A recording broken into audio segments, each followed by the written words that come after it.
ಈಗ ನೀವು ತಿರುಪತಿಯಲ್ಲಿ ನೋಡಿದ್ದೀರ, ಬ್ರಹ್ಮರಥೋತ್ಸವ ನಡೆದ ಮೇಲೆ ಚಕ್ರದ ಜೊತೆಗೆ ಎಲ್ಲರೂ ಮುಳುಗುತ್ತಾರೆ. ಇಲ್ಲಿ ಹಾಗಿರಲ್ಲ. ಎಲ್ಲರೂ ಆದಮೇಲೆ ದೇವರಿಗೆ ತೀರ್ಥ ಮುಗಿದ ಮೇಲೆ ಎಲ್ಲರಿಗೂ ಕೂಡ ತೀರ್ಥದ ಸ್ನಾನ ನಡೆಯುತ್ತೆ. ಅದಕ್ಕೆ ತೀರ್ಥ ಸ್ನಾನ ಅಂತಲೇ ಹೆಸರು.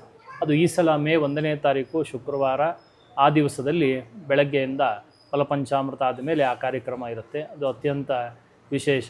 ಹಾಗಾಗಿ ವರ್ಷಕ್ಕೆ ಒಂದೇ ಬಾರಿ ಬ್ರಹ್ಮಕಳಶದ ದರ್ಶನ ಮತ್ತು ಅಭಿಷೇಕದ ದರ್ಶನ ಇದೆಲ್ಲ ನಡೆಯೋದು. ಇದು ಒಂದು ವಿಶೇಷ. ಈ 3 ನರಸಿಂಹದೇವರು ನೆಲೆಸಿರ್ತಕ್ಕಂಥದ್ದು. ಒಂದು ಅಭಯಲಕ್ಷ್ಮೀ ನರಸಿಂಹ, ಇನ್ನೊಂದು ಸ್ತಂಭ ನರಸಿಂಹ, ಮತ್ತೊಂದು ಅಶ್ವತ್ಥ ಕುಬೇರ ಲಕ್ಷ್ಮೀ ನರಸಿಂಹ. ಈ 3 ಕ್ಷೇತ್ರದಲ್ಲಿ ಇರೋದರಿಂದ ಇದಕ್ಕೆ ವಜ್ರಕ್ಷೇತ್ರ ಅಂತ ಹೆಸರಿದೆ. ಅವರವರಿಗೆ ಅನುಭವ, ಕಂಬದಲ್ಲಿ ನಿಂತಾಗ ಅವರಿಗೆ ಬೇಕಾದಂಥ ಅನುಭವಗಳು ನಡೆಯುತ್ತೆ. ನರಸಿಂಹ ಜಯಂತಿಯಲ್ಲಿ ಸ್ತಂಭಕ್ಕೆ ಅಭಿಷೇಕ ನಡೆಯುತ್ತೆ. ಪ್ರತಿ ಸ್ವಾತಿ ನಕ್ಷತ್ರದಲ್ಲಿ 108 ಲೀಟರ್ನ ಕ್ಷೀರಾಭಿಷೇಕ ನಡೆಯುತ್ತೆ. ವರ್ಷದ ಮೊದಲನೇ ಪೌರ್ಣಿಮೆ ಕರಗ, 2ನೇ ಪೌರ್ಣಿಮೆ ಇಲ್ಲಿ ಅಭಿಷೇಕ. ವರ್ಷಕ್ಕೆ ಒಂದೇ ಬಾರಿ ಮೇಲಿರ್ತಕ್ಕಂತಹ ಒಂದು ಬ್ರಹ್ಮಕಳಶ, ನಾಡೀಗ್ರಂಥ ಅಂತೆಲ್ಲ ಇದೆ.